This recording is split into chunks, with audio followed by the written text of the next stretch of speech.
Hi పిల్లలు. ఒక గ్రామంలో ఒక తాతగారు ఉండేవారు.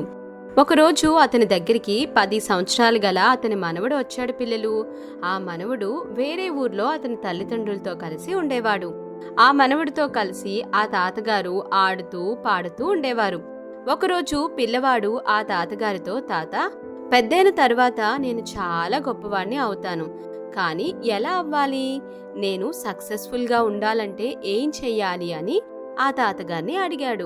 అందుకు ఆ తాతగారు చిరునవ్వు నవ్వి ఆ మనవడిని ఒక నర్సరీ దగ్గరికి తీసుకుని వెళ్తారు. ఆ నర్సరీలో ఒక 2 చిన్న చిన్న మొక్కలను కొని ఇంటికి తీసుకుని వచ్చారు. అందులో ఒక దానిని కుండీలో పెట్టి ఇంటి లోపల ఉంచారు. మరొక దానిని ఇంటి బయట పాతిపెట్టారు. ఆ మనవడు అదే ప్రశ్న మళ్ళీ అడిగాడు. తాత, ఇందాక నేను జీవితంలో సక్సెస్ అవ్వాలంటే ఏం చేయాలి అని అడిగాను కదా, దానికి నువ్వు ఇంకా సమాధానం చెప్పలేదు ఎందుకు అని అడిగాడు. అందుకు తాతగారు, ఇప్పుడు మనం ఈ 2 మొక్కలను నాటాం కదా, వాటిలో ఏది బాగా పెరుగుతుందని అనుకుంటున్నావు? సమాధానం చెప్పు అని అడిగారు.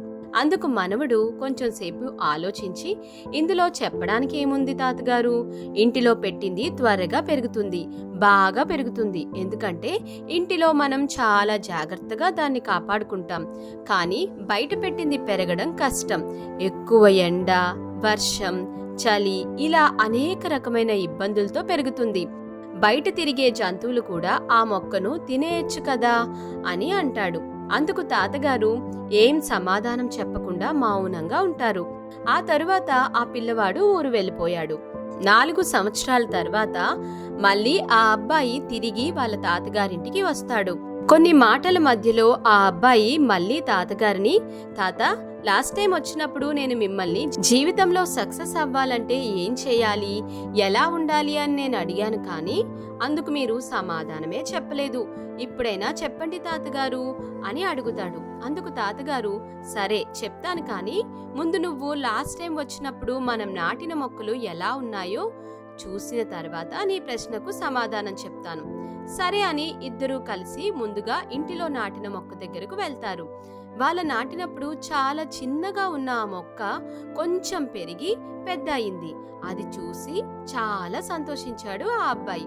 తర్వాత వాళ్ళిద్దరూ కలిసి బయట నాటిన మొక్క దగ్గరికి వెళ్లారు. అది చాలా పెద్ద వృక్షంగా మారిపోయింది. పెద్ద కాండాలతో, పెద్ద పెద్ద ఆకులతో, పండ్లతో, భూమి లోపలికి పోయిన వేళ్లతో చాలా బలంగా, దృఢంగా ఉంది. అది చూసి ఆశ్చర్యపోయాడు మనవడు. తాతగారి వైపు తిరిగి, తాత, ఇదేంటి, నేను అనుకున్న దానికన్నా వ్యతిరేకంగా జరిగింది. బయట ఉన్న మొక్కేంటి ఇంత పెద్దదైపోయింది? ఇంతలా ఎలా పెరిగిపోయింది? బయట జంతువులకు, ప్రకృతి వైపరీత్యాల వల్ల, లేదా ఎండ, వాన, చలి అన్నిటినీ తట్టుకుని ఎలా నిలబడగలిగింది అని అడిగాడు.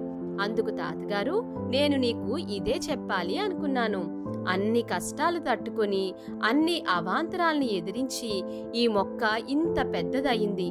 రేపు ఎలాంటి అవాంతరాలు వచ్చినా, పెద్ద తుఫాను వచ్చినా చెక్కు చెదరకుండా నిలబడుతుంది. నలుగురికి ఆశ్రయం కూడా ఇస్తుంది. అలాగే మనిషి కూడా ప్రతి సమస్యని, ప్రతి అవాంతరాన్ని ఏది వచ్చినా కూడా ఎదిరించి తట్టుకుని నిలబడగలిగితే అతను సక్సెస్ అవుతాడు. నా వల్ల కాదు అని వదిలేస్తే ఏది అవ్వదు. ఎక్కడికక్కడే ఆగిపోతారు.